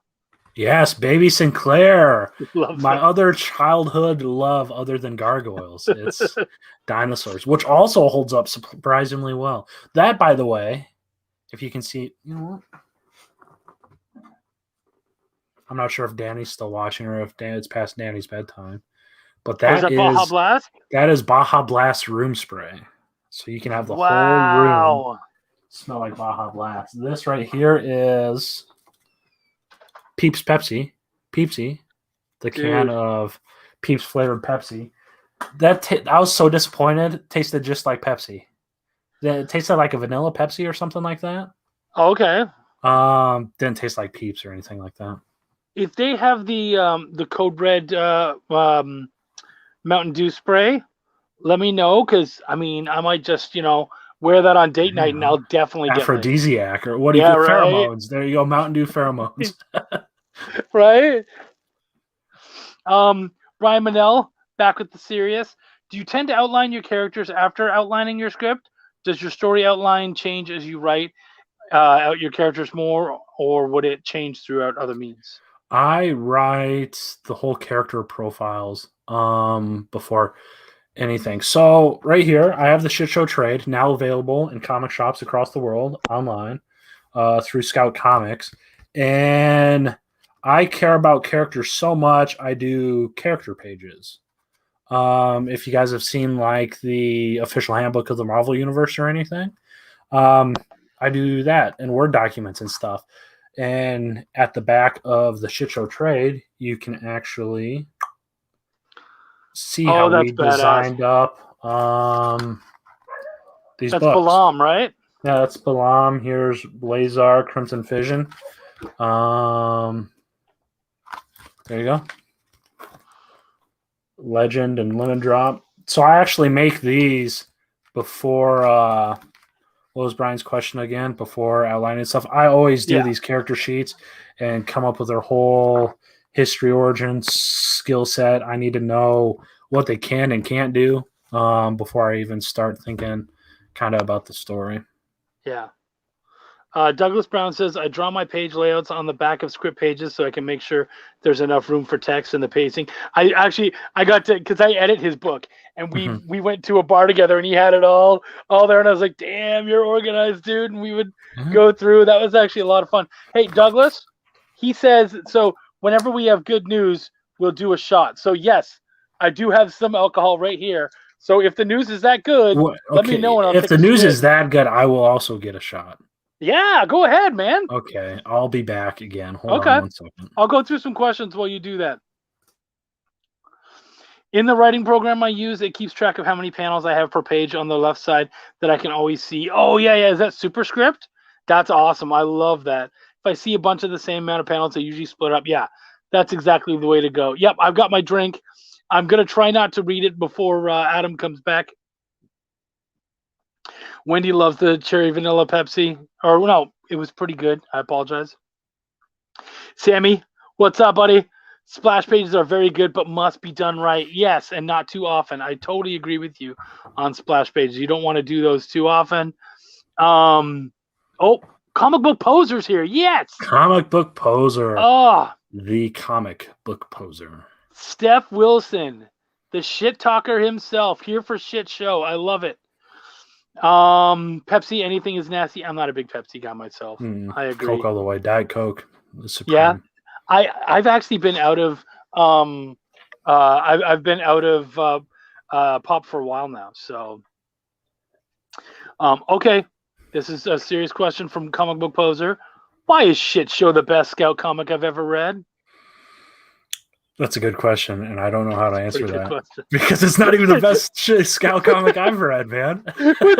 What is okay? So I mean, obviously, I think most of us, when we really stop, we're like, I'm not going to pick my own book. So, what are some of your favorite Scout books? Because there's like I said, really good ones. Electric Black turned me on to Scout in the first place. Electric Black did. Brian's Grit's such a phenomenal book, man, and Kevin's art on that, Grit's super good. Ringo Noms came out. I don't think Yasmin got anything, but Yasmin is probably one of the best indie comics I've ever read. Scout, Really? Image, Dark Horse. I mean, it's far removed from superheroes or action or aliens or sci-fi, but it is so gut-wrenching and heartbreaking, and it's a very beautiful book. What else? Metal Shark Bros, absolutely hilarious. Bob and Kevin, which did get the Ringo nom. That got the Ringo nom. 2 of them, I think, right? Best comedy and Chaz Pangburn. I mean, Chaz is phenomenal letterer. Yep. What else? I'm missing some Scout books, and I'm gonna feel bad. Tart got me into Scout. Tart, yes, Tart. I love that Kevin's world he built there. Tart's. Oh yeah. And Ludo, right? The artwork, it's all Ludo, but it's talk about range. Yeah. Well, there's one issue that Ludo didn't do. They brought Carmeline in for. Right. But I mean, it's Tart 13. Is that a strong? I'm not sure. Kevin just ran a Kickstarter. I think it might have just wrapped up for Tart 13 or something. Yep. Yeah, he did. Tart's really good. I need to pull up the Scout website because I'm going to feel bad for missing all my friends. Well, I mean, you named a bunch. If there's anyone here from Scout, chill out. He likes your book too. Oh, David Byrne stuff. Steak. I love steak. Yeah. Steak yeah. I can't forget David Byrne the guy who signs my fucking checks. Yeah, exactly. That guy. The guy who decides if he can publish it. And then, of course, in that note, White Ash. White Ash is phenomenal as well. I haven't got on the White Ash, but I'm a huge fantasy fan, and people yell at me for not. And I really want to read that. I've heard amazing stuff. So it's very, very good. Few people do Kickstarters better than Charlie Stickney as well. Yeah, Charlie and David are both Kickstarter powerhouses. Yep. But those are all Scout books too.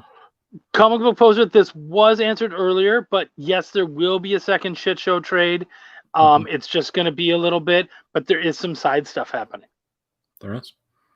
By the way, look, like both Shit Show and Keepers of the Cosmos on Facebook. I update those pages. Follow me on Twitter as well at Adam Barnhart. And Danny is around, so he's excited about your baby bottle. Okay. Who hurt you to create that main character? I don't know. You know, that's the thing about writing, man. You can hide your vulnerabilities in these characters. Not even hiding, right? I mean, these characters, each character you create's a piece of you. You know, so maybe I kind of spread out.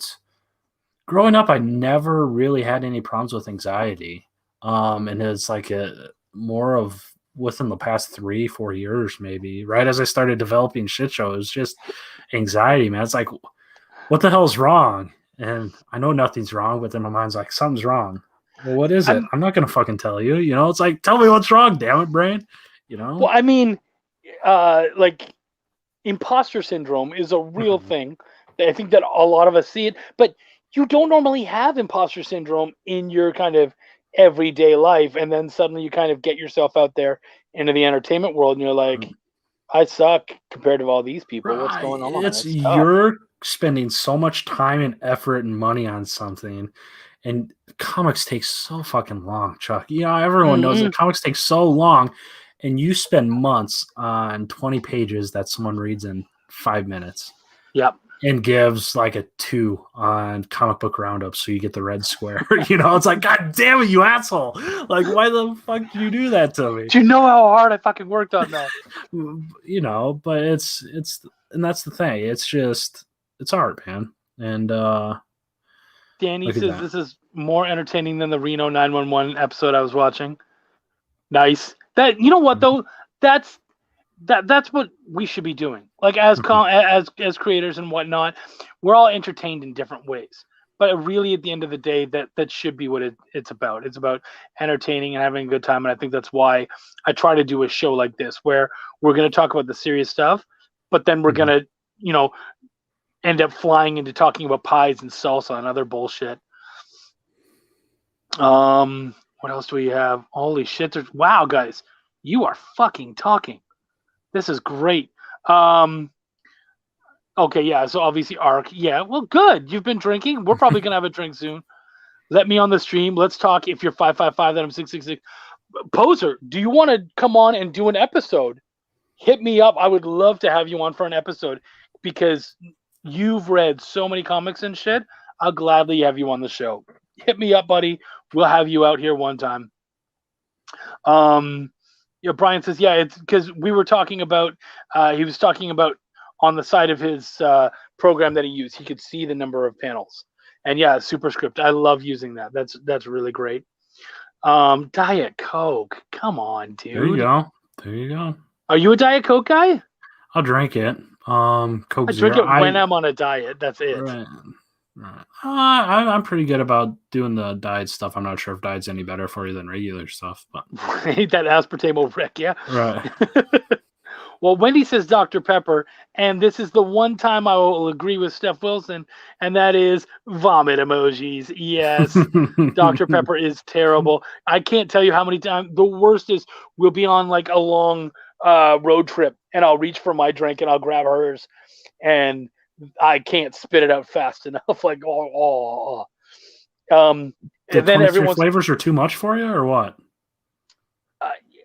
I mean, you can throw anything into a fucking pot and call it a drink, but it, like they grabbed 23 things and went, there you go, y'all, let's drink it.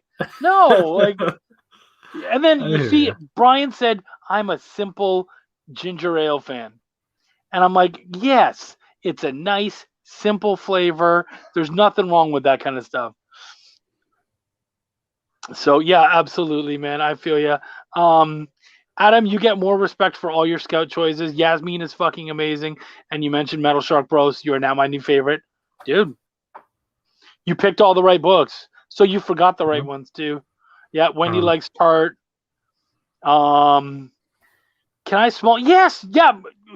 Guys, if you have anything going on, feel free to drop it. I know I'm on I think fucking 3 or 4 Kickstarters right now. I have another one that's dropping tomorrow that I'm editing on. So yeah, man, drop whatever you guys please do. I even back this, I do believe. Good. Well, so my wife, her first writing credit is one of the stories in that book. Yeah. So your wife and Hedrick and Travis Kidd, look at that trio right there. He came out strong. The only thing is, Danny, that is missing his shit show, but yeah, maybe I'm the collective number 2 or something. We can. He talked to me. We were talking about getting a Belial short for the collective too. So I think Belial and shit show together could be a lot of fun. There you go. From Scout, you didn't name anything with Silverback, so he's going to punch your head up. I did. Mr. Poser, you're late. Yeah. I called Brian one of the biggest shit show supporters ever. He did the collective Goonies homage, which you can get with their thing, I believe. There's a tier in the Kickstarter with all of the collective exclusives, I think. Well, and hasn't he done covers for almost every fucking Scout book there is? I think his recount variants or whatever are those the film ones? The those are posters? the film homages. Those are premium on eBay. By the way. And yeah. Chuck is still working through the imposter stage. That's true. Well, no, the difference is that normal people have imposter syndrome. I'm just a fucking imposter. I'm straight up just like, I do not deserve to be out here, and but I am anyways. Fuck it. Everyone give a round of applause. We love someone who's self-aware. Yeah, we love that. I don't deserve to be here, but I stuck my fat ass in. Yeah, she said it's taken 2 years for her issue, but it's coming. Art can bring out so much we keep buried inside sometimes. Could be something dark or it could be something completely bonkers. Yeah, man. Absolutely. Okay, so Douglas Brown, y'all ready for a drink? We're so excited to offer you an Artist Alley table for our 2021 event. What do you mean? Wait. Are you talking about what I think you're talking about, dude? I think we just got into like a dream show. I'm about to find out pretty soon, I think. Wendy says she's definitely in good company. Holy shit, we got into Emerald City. Oh, fuck. Yes, I'm drinking. Oh, shit. Seattle bound. There we go. Oh, no, the lid won't come off.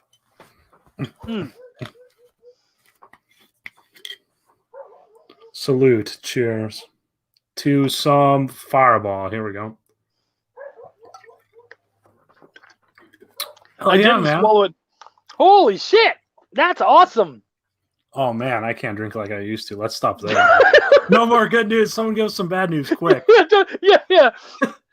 Oh, fuck. That's fucking huge. Wow. I did not expect that at all. Holy crap, dude. Thank you. That's fucking huge. It was funny because I was like, there's no fucking way it's happening. There's no fucking way it's happening. And then today everyone's like showing off. I got into C2E2. I got into ECC and I was like, all right, cool. Good for you guys. That's fine. It's a long trip because we're going to drive it. Ooh, shit. From Texas. It's like a 28-hour drive or something insane like that. And so, yeah, we're going to drive it. And now I can say, holy fuck, we're going to drive that. Wow. There you go. It is amazing, man. Like, and that's the thing. You mentioned C2E2. I don't tie that with imposter syndrome because I got the C2E2 email. I'm like, fuck, that means, like, do I sell my comics now? Like, this is going to be my first convention ever. Like, I mean, I don't have to bring Sharpies because certainly people don't want me to sign their comics, right? Like, do I have to, like, sign them? Do I ask them to please buy my comics? Have you done a lot of shows? Never, ever. C2E2 is going to be my first ever show as a comic creator. Bring your Sharpies. Are you doing your own table or are you a scout? No, I'm with myself, my lonesome, which I don't know why they chose me. You know, speaking of imposter syndrome, I have 3 issues out. Maybe we'll do an ash can. You guys think I don't want to say this. I should say we should campaign Scout for us to do a Keepers of the Cosmos ash can. But I don't want you guys taking anything or rioting or something. But it'd be dope if we could do a Keepers ash can by C2E2. Just about to flip my car. Just be like, motherfucker, this is what we need. Molotov. We need this fucking ash can, bitches. I write on the side. Yeah. Keepers ash can. Set it on fire. I'm sorry for defacing your shit, but I really want this 6-page preview that I can maybe sell for double once it gets optioned, maybe. Again, I'm super sorry. Shit, this spray paint's too expensive. I should stop writing. Yeah, that's right. The shit show by Brian Silverbacks is on the Collective. That particular cover, I believe. Hey, you guys. Goonie, what a good movie. Now I want to get that one, dude. Holy fuck. Yeah, there it is. The whole thing. All of it. Oh, fuck. That's insanity. Now I have to announce it. Yeah, oh, look at that. Bringing the house down. Everyone's freaking out. Thank you, guys. Honestly, I'll be straight up, Doug, everybody else. I gave up. I was like, nah, we're not going to go. Like, there's no way. I saw so many people not get admitted in that I was like, yeah, there's no way we're going to get in there. Right. These 2 dudes from Texas, but fuck. All right. Seattle. Oh, shit. Here we come. That's nuts, man. Oh, look at that. He's going to drive to Texas and flip my car. Thank you, Poser. You and I will work together and do that. I'll throw out my back doing it by myself. So I appreciate you, man. And I'll let you crash tonight because that's probably a drive. Bring your tent. We're meeting at Chuck's house. Let's all do it, guys. Let's all do it. Actually, I have a shitty car that's not running right now. Can we flip that one And instead, guys? and he's flipped anyways. We'll flip it and look at the under it once it's flipped. Flip that one. We all got bad backs. We need to flip it anyways to get under it. Right. I would absolutely love to do shit show for Volume 2 of Tales from the Collective. Please, Adam, be involved in this. Okay. I will forward my agent's information to you. Sweet. I don't foresee it being a problem because I am my own agent. So yeah, Poser, hit me up. I'll see what I can do, man. If you need some help, I'll see what I can do. Have they announced con exclusives yet? I saw an Annihilus one floating out and about. I wasn't even looking because I already had decided we weren't going. Right. So yeah, I have no clue, but I'm sure it's a big show. So I'm sure they have something. Bad news, the only food they'll have there is pumpkin pie. Oh. That's not okay. I'll bring my own food like I do to every other show. And that's something, actually, you're doing your own show. I will tell you, when you have your bins, have some food in your bins, some stuff to munch on. I usually like to have like crackers, maybe like some Chex Mix, something like that. Maybe something sweet, but not too sweet. Because I don't know about you, but I get gut rot. So I might have like meat sticks and stuff like that. Because the thing is, everything there is fucking expensive. So being able to just pull some stuff out from behind you and just have things to munch on. Absolutely bring your Sharpies. They will get used. Almost everyone, all you have to do is you'll sell them a book. And they'll go, thanks. You go, you want it signed? And like 99 times out of 100, it's a yes. Look at that. If they don't want it signed, it's because they plan on CGCing one of them. So they might end up, I've had people go, can I get two? Can you sign one and not the other? And they're like, all right, yeah, I can do that. So yeah, there's options. He wants to get you down for a signing at the Collective. I mean, dude, I can't believe you haven't done it. We've talked about it. We were really close to pulling the trigger one time, but as you know, the world kind of went to hell there for a little bit. So even my lame ass has signed there, and I'm all the way in Texas.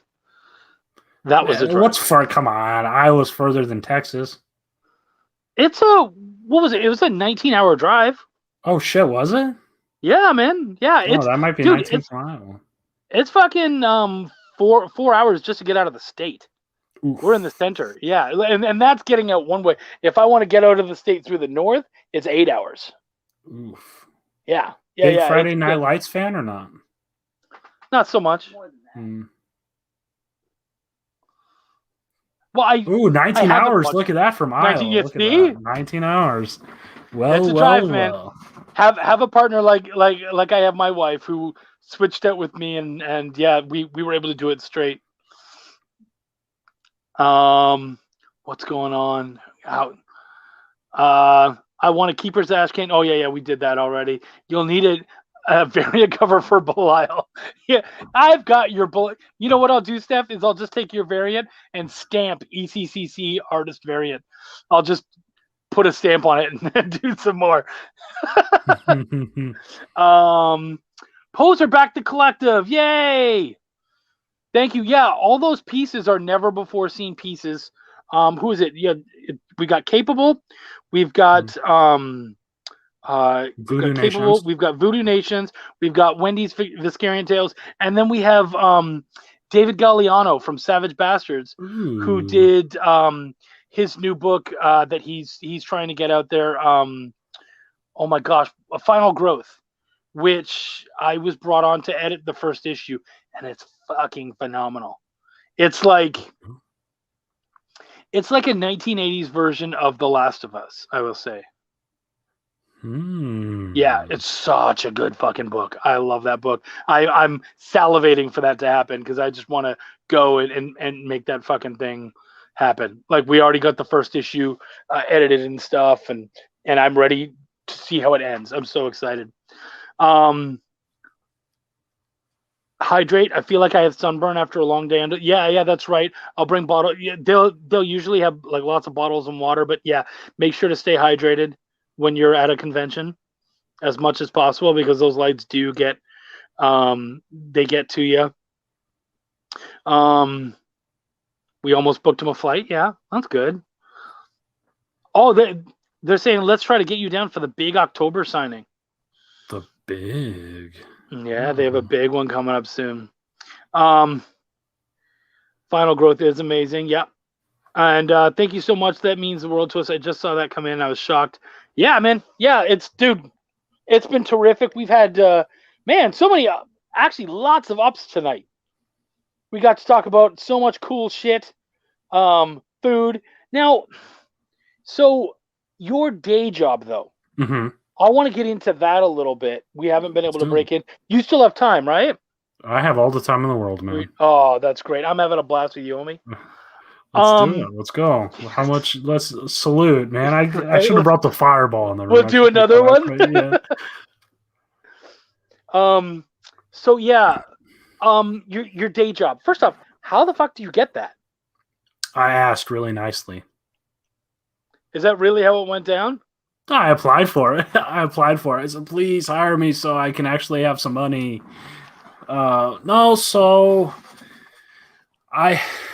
it was an interesting situation because I was in arena football, and if you know one thing about if you guys watch Semi-Pro with Will Ferrell, man, arena football is that to a T. You have people trading wash machines for players. You have people trying to get by on $50 every 2 weeks. It's the most ridiculous. People are playing strictly for the passion of the game, and it's just a big old clusterfuck. I wanted nothing to do with indoor football anymore, so I started looking for some writing jobs because I was in communications and such. And comic book had an opening at the time. I was doing some freelance stuff at the time. There was a website called MCU Exchange, and I was writing for free for them because I like the MCU and I like Marvel shit and I wanted to write. I was writing lists for CBR. And then I saw comicbook.com was hiring, so I applied. And they weren't, I went through the interview process and I didn't hear back. So I'm like, whatever. I need to get out of arena football. So I actually got a marketing job outside of communications, outside of PR and all that stuff. And I was working that marketing job. And that first day I started that marketing job, comicbook.com called and said, hey, Adam, congrats. We want to welcome you to the team. And I said, so here's the situation. I just started a job today and you're calling me on my lunch break. So what can we do? And they let me write part-time whenever I wanted. And then it got to the point where I'm like, man, why do something if you're not 1,000% invested into it? And I wrote part-time for Comic Book for 2 years and then got them to offer me a full-time position 4 years ago now this November. Yeah, about 4 years ago this November. 3 years, 4. I don't know. It's been at least 3 years. It might be 3 years this November. Now, you don't have to do this, but Comic Book Poser said another shot to Big Ups. I'm going to do one more shot. What's Big Ups? I don't even give a fuck. I'm just so excited. I'll do a little, just Emerald a little. City. I'm just going to do one more, but honestly, I'm still fucking blown away. I can't. I saw there was one, and I won't name the person because that's not cool, but I saw one particular person say, I didn't get in. I was like, oh, cool. Then I'm not in for sure. Right. There's no fucking way. So. Cheers, my friend. Cheers, homie. Thank you. At least I'll fall asleep a little bit earlier tonight. Right? You will not have... I just got one of these Fitbits because I'm trying to pretend to take care of myself. Mm-hmm. And I love waking up in the morning and it telling me, yeah, you don't sleep terrific. Maybe you should fucking... Yeah, thanks for telling me, Fitbit. Yeah, good to know. So I'm hoping I pass out real good tonight. Yes, cheers, dog. Thank you so much. Dude, that's the best news I've heard in a while. Holy shit. And there's my water to wash it all down. So yeah, man, that's fucking cool about I mean, you get to write about something that you're passionate about for a living. Like that's awesome. Gag gift. I'll give you a gag gift. It's my dick. Um, um, no, man. Honestly, I'm just trying to lose some weight, and so far, I'm down almost 10 pounds in just over a week. So it's going pretty good. And just I'm a big boy, and I want to be not as big. There you go, man. 10 pounds. Yeah. That's good. Thanks, man. Yeah, it's been good. So yeah, man, you've got this cool opportunity. You're basically like you love comics. You get to write about your passion. Mhm. But why is it a night job? Why do you have to do your work overnight? Just because of the hours. We're on the night shift, so we are owned by a big old corporation, and we are staffed 6 a.m. till midnight. Okay. And it's just I got part of the night shift. The night shift is awesome because the world's asleep, and we kind of get to do some more original stuff, and that's really allowed me to. I like it because it's allowed me to broaden my horizons. My girlfriend's okay with my schedule for the most part, I think. That's nice. I wonder if she's still watching. Is she watching? I don't know. Was she in the chat? I don't know. She wasn't chatting. She wouldn't comment, I don't think. But no, she's okay with it. So why the hell not? Yeah. It's allowed me to, like I said, broaden my horizons a little bit and do stuff I probably wouldn't have been able to do otherwise, because you're working the days, man. That's when everyone publishes their news, right? That's when everyone releases the press releases and all that stuff, and that's news. So night I've been working to. Oh, she's here. Uh-oh. Yes, there you go. Uh-oh. Now I do have to watch. I probably shouldn't have took that second shot. It was a small one. If you go back, it was a small one. It yeah, was a small I spit one, it back in the bottle. That's fine. He didn't swallow, honey. Right, He didn't swallow. It was a spit. We're all good. No, but it's let me like reach out to people and do interviews and stuff. I think I do probably at least 100 interviews a year. Wow. Just across the board between film, TV. Some of my bucket list, man, I've been able to cross off 3 names from my bucket list. Jim Starlin, I've talked to twice. Okay. Jim's probably my favorite creator, man. I love all sorts of space stuff. I'm going to be at a show with him soon, so I'm excited about that. Jim's a good dude. He'll tell you like it is. I mean, he's not afraid to speak his opinion. Jim Starlin was one. Rob Paulson's another. Yeah. And then Vincent D'Onofrio. I've talked to him, and Vincent D'Onofrio. Kingpin is my favorite himself, yeah. villain. He did such. I didn't expect him to do that well, but he killed Kingpin. Did a really good job. Absolutely, he did. He did good. Kingpin's one of my favorite comic villains. Certainly my favorite Marvel villain. And yeah, those were my 3 bucket list things. I have a couple more on the bucket list. I am talking to Daredevil tomorrow morning. That's my interview. Charlie Cox. I'm talking with Charlie Cox again. We had a lengthy interview last year. And then we're talking about his new show on AMC. It's like a crime drama type thing. But does he play a lawyer? He doesn't. No, he plays like a kingpin, which is weird. He plays like the leader of the gang, like of an Irish gang. So it's a really unique thing. So that's what I'm doing tomorrow, and it's just, I mean, it's fun, man. You get to talk to people. I've kind of found a niche in talking to below the line people, production designers, visual effects supervisors, costume designers, makeup artists, people like that absolutely love their jobs and want to talk about it, but no one ever asks them to because they're looking for, the actors and the directors and things like that. So that's kind of what I've been focusing on, man. It's just, I don't mind nights. I work better at night anyways. I don't like mornings at all. So is my strobe light going off? What's going on with my webcam? I think, it looks like something. Do you have an interview or an article that you're particularly proud of? So it doesn't have to necessarily be someone amazing, but just an article where you really you felt like you really pulled it. I truly, honestly believe that Baja Blast piece is probably one of the best things I've written. I swear to God, I joke about getting a Pulitzer for it, but it is probably the most work I've put on it. It's probably the, everyone says clickbait, and I mean, we do aggregate some news. It's news. Everyone posts about it if someone posts something stupid on Instagram or something, but it's one of the most, I mean, it's probably the most legitimate journalism I'm actually done for something. Yeah. I mean, it's about Baja Blast. It's not like it's covering war or, war-torn Syria or something like that. But I mean, it is still it's legit journalism, getting your own information, getting it from high quality sources and all that stuff. The Baja Blast thing's good. Adam, comicbook.com brings you Adam Barnhart straight from the Afghani airport. Right. Kabul Airport. It's like, I do not know how I went from Mountain Dew to this, and I'm not sure if I like it. It's like, remember that cool airport scene from Civil War? This is not like that. This is fucking scary, guys. I don't know what to tell you. I do not see Spider-Man, and that is definitely not Giant Man. And there's not even Mountain Dew in the fountain machine. So what the hell's going on here?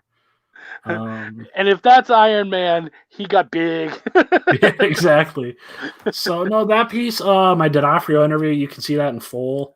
I talked to Carol Baskin earlier this year. She was frightening. Wow. She was frightening? Well, let me rephrase that because this is a public video. She was frighteningly awesome to talk to. Fair. It was, yeah. Okay, so you do not have to mention names, but if you had any particular bad, yeah, are you able to talk about it without exactly one interview that I think went terrible, but then he redeemed himself, or I think we got on the right page this year, so it kind of retroactively made it better. The first time around, it was no one had time for prepare for it. It came in my email box, and I had to hop on the phone in a few minutes, so I didn't really have time to prepare for anything. And they had just gotten up from a nap or something, or sleeping or something, and they didn't want to be on the phone whatsoever. Whoa. And it just wasn't enjoyable. So it reminded me of the Chris Farley SNL sketches. I'm like, so this movie, that was pretty cool. And the person would be like, yeah, it was sweet, man. That's awesome. I'm like, so that other movie you're in, that was cool too, huh? He was so good in those. Like, he's talking. One of my favorites was he was talking to Paul McCartney. He's like, "Hey, Paul, do you remember when you were on the Beatles?" Yeah, of course I do. That was cool. Yeah, that's exactly how this interview went, man. I'm like, wow. So I read this one interview. Your favorite color is blue. Mine's red. He's like, sweet. He's like, that's sweet. Oh, there you go. I'm never going to remember talking to you in my life again. So I'm not having nothing to. The problem is that if you're bad enough, they will remember you. That's the problem. They will. So no one was. Did they remember you when they came back? No, and this is an A-list actor too. This person knows probably thousands of people a year. And then this year we were in a junket. He was part of a junket I was covering, and he had just written a comic book actually, and I kind of said I loved it. So it was good. Is that a giant size X-Men behind you? That is a giant size X-Men behind me. It's hot. Yeah. So the story behind that, I love telling this story. If you guys have heard it, you can just chill out for a minute. It's very quick. I got into over the pandemic. I'm an avid poker player, and I used to run tournaments and whatnot at my local bar. And of course, there were no bars. That all ended. And one of the comic salesmen, he was like, "Hey man, I'm going to make tournaments. People pay, $20 or whatever to get into the tournament, and they can play for particular slabs and such." And so the first one I played, I got Iron Man #1 at like 6.5 for $20, which is like I think that's like a $600 comic or something ridiculous like that. And then, I ended up winning that bad boy, which he said it's probably going to grade it at 2.5. I don't give a fuck what it grades at. Yeah, gives a shit. It's I probably will when we go to Dallas. I'm probably going to bring it and have it slabbed just because I have kids and stuff, and I don't want Right. it to get any worse. And to me, it's history. And I've read it before. I'll gladly get the digital and read it again. But being able to have that history and make that happen. So yeah, that's one of my 3 holy grails. Oh yeah, man. It's a So I nice guess I would book. ask you then, what are your holy grails? Are there a couple holy grails you have to have? If we did widescreen, you can see some of them. I could do. I can just put you on here right now. There you go. This is one of probably. Jeez, no. First Man Thing. What is it? Savage Tales #1. Okay. Up there. First Rocket. I don't even know. There's a Marvel previews down here. You can't see for Star-Lord. King Size Annihilus or King Size Fantastic Four 6, I believe it is, right? Annihilus. Then back here, my boy Iron Fist, Marvel Premiere 15. Not any super major large grails, but they're the books I like, and they're here. And then, of course, the Grail of the Grail. This is one of the books I pick up every single time I see it. West Coast Avengers 46, the first appearance of the Great Lakes Avengers. There you go. That and Darkhawk #1, because they're both like $4 books. So I pick up those two every single time I see them. We had a buddy of ours. He's still a good friend of mine, and during the pandemic, he ended up losing his job, and he said it was the first time he'd ever been unemployed since pretty much leaving college, and he was not handling it well. And he was okay, like financially he was all right, but he was just mentally having a tough time. And so a couple of us got together and we got him a 9.8 of Darkhawk #1. I mean, you spent I think we spent like $60-$70 or something like nothing too stupid, but that kind of made his day, and he ended up getting a job not too long after that. So look at that. Maybe Darkhawk maybe we helped. Yeah, Darkhawk is a savior once again. There we go. Yeah, man. So cool. Well, I think we're gonna start to wind this down. If you guys have any other questions, please let us know. But while we're waiting to see if anybody else has anything to say, can you tell us where we can track you and your stuff down? Yeah, at Adam Barnhart, AdamBarnhardt, on Twitter, Instagram. Follow me. I shitpost a lot of stuff on Twitter. You can probably add me on Facebook if we have some mutuals. I'll probably accept. So I don't like adding just everyone on Facebook. Yeah, or you can send a message. They have that option now where you can send a message and say, "Hey, I saw you on Chuck's show." Blah blah blah. Yep. So do that. Yeah. Follow me on Twitter. Follow me on Instagram. And I announce everything there. Like Shit Show on Facebook. Facebook.com/shitshowcomic. Like Facebook.com/keepers of the. Wait, what is it? I don't know what the keepers one is. It's just Facebook.com/keepers of the cosmos. Cool. Easy enough. Easy enough. So like those pages, follow me on Twitter, follow me on Instagram. And we'll have a solid, good old time. Like I said, my next project out, Keepers of the Cosmos, and that is next year. Nice. Wendy Gale did come in. She said, you have a few interviews left on your bucket list. You had said that. What is at least one of those buckets? Yeah. Oh, okay. Reeves. I have the actual physical bucket list written around somewhere here. Really? Not within reach.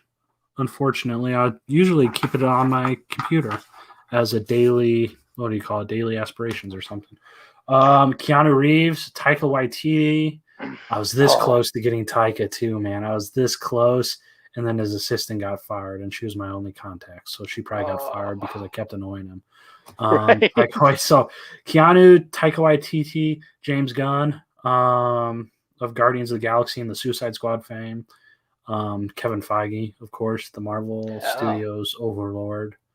That might be Wesley Snipes. Cool, yeah. I have tried I cannot tell you how many times I've tried getting Wesley on board for stuff. We got his publicist. I love her. We talk all the time, but we just haven't been able to lock down an actual sit-down interview or Zoom interview or anything. They did give us an exclusive on his statement after they announced Mahershala Ali as Blade. We got to run the exclusive Wesley Snipes response, so that was probably another bright point of my career, was being able to lock down something like that, because that did some major traffic for us. But that was the statement that they sent you, basically. Yeah, they just sent us a prepared statement of what Wesley's thoughts were, and he was all right with it, of course, because I mean he's probably not going to be playing Blade going forward. Well, he's not as young as he used to be. Yeah, I think he realizes he wasn't. I think there's a couple people on there. Maybe not even any comics creators anymore. Jim Starlin was really the one comic creator I wanted to talk to. I have a separate bucket list of artists I'd like to work with. But yeah, one day at a time, hopefully I would love checking all those down. John Wick's my favorite franchise in Hollywood. So hopefully maybe I'll be able to land the John Wick junket and cross Keanu off next year when John Wick 4 comes out. Holy crap. I'm going to tell you something that will piss you off. You've never seen John Wick, or you've seen it and you hate it? No. I just honestly, when it looked like it was coming out, you have to think about the time. At that time, Keanu wasn't necessarily as huge. Like he'd been big and then kind of slowed down a little bit, and it just looked like such an over the top, silly kind of like one man Expendables, and I was just like, not fucking interested. And then it happened and it blew up, and then all of a sudden there was a 2 and there was a 3, and by that point I was like, I don't know how I get on here without looking like a fool for not having done it earlier. So at this point, I'm just being stubborn. No, they're all streaming. I think they were just all added to Amazon or HBO Max or something. So if you have some time, they're quick watches. They're I don't want to say thoughtless watches, but I mean, you don't have to necessarily think so much during them. Yeah. I mean, there's hardly any dialogue. There's hardly like any exposition and stuff like that. It's just gun fu, it's just guns and cars and bang and bang and bang. And you're not waiting for all the nuances trying to get right. It's not like To Kill a Mockingbird or Catcher in the Rye or something like that. Sweet. All right. Well, you know what? Thank you so much, Adam, for coming out. I had a blast with you. I really appreciate you. Any final statements you want to say before we head out? Buy my shit, buy Chuck's shit, buy indie comics, man. We need you guys. I mean, if you buy someone else's comic, like an indie person instead of mine, I won't even get mad. I'm not in this. Obviously, none of us are in this for the money. So if you buy anyone's indie comic, if you support Kickstarters are huge, man, and Kickstarters are getting bigger and bigger, and chuck some of your pull list money at Kickstarters every now and then, Oh yeah. Because I mean, show me the best non-derivative story the Big Two's done in the past 5 years. Like enough with the symbiotes, damn it. Right. I honestly, and it's not even an attack on Marvel or DC. I'm a Marvel guy, but I just stopped reading it just because I felt like I'm a big X-Men fan, and it had kind of those weren't the characters that I had originally fallen in love with. They were doing all this other stuff, and I just feel like, I've said it before, no character can live for 40, 50, 60 years and not get old. You know what I mean? And so for me, I was just like, nah, there's so much good shit that my peers are doing here in the indies and that I get to be a part of. So why not just go and enjoy that? And we've always got the movies. If you guys like superheroes and don't want to read the big two, Black Hammer's where it's at. I'm not sure if you've read Black Hammer stuff. I have not yet. I fucking love Black Hammer stuff. This whole thing, every Black Hammer trade so far. So oh wow, Black Hammer. I highly recommend Jeff Lemire. You can't go wrong with Jeff Lemire. So get all Black Hammer stuff. I mean, the Hellboy stuff. Mignola is still pushing out Hellboy stuff all the time. Yeah. Polito is still bringing the pain. Yeah, Villainous was a superhero book. Shit Show is a superhero book. Keepers of the Cosmos is kind of a superhero book. Yeah, man. There's a lot of interesting stuff going on. I saw another one. What was that one I backed on Kickstarter? Chuck, it was so damn good. While he's doing that, whatever you do, guys, just try new things. Like, just take a look around and check something out and try something new. I mean, I can tell you that I've been lucky, especially as a reviewer, to be sent stuff and just be like, holy shit, this thing is fucking cool. And I got to do my list of my favorite Kickstarter books recently. And there was just so many of those that were sent to me, and I was just surprised. Read a genre you've never read before, or read something you don't think you'd like. Here it is. We Are Scarlet Twilight, I think it is. Oh, okay. Who's that from? Who was it? Benjamin Morse. Sorry, Benjamin. I tweeted you saying how good. Okay. But I mean, it's just so it's like it's described as like cyber pulp, like a sci-fi pulp tale. But just look at, I mean, Captain Lancet. The artwork's just gorgeous. Look at this. Yeah. Look at this. Come on. Oh wow, that is Kickstarter stuff. But that's horror too. There's a horror twist or tinge to this, and I'm like, I never saw it coming. And it's perfect. We Are Scarlet Twilight, issue 1. I'm not sure if you guys can still find it, but it is. That's something I saw on Twitter. And I'm like, this looks dope as hell, and I kickstarted it, and oh man, I can't wait for more of it. No buyer remorse there, huh? Oh, that's awesome. All right, gang, thank you so much for coming out. This was a great show.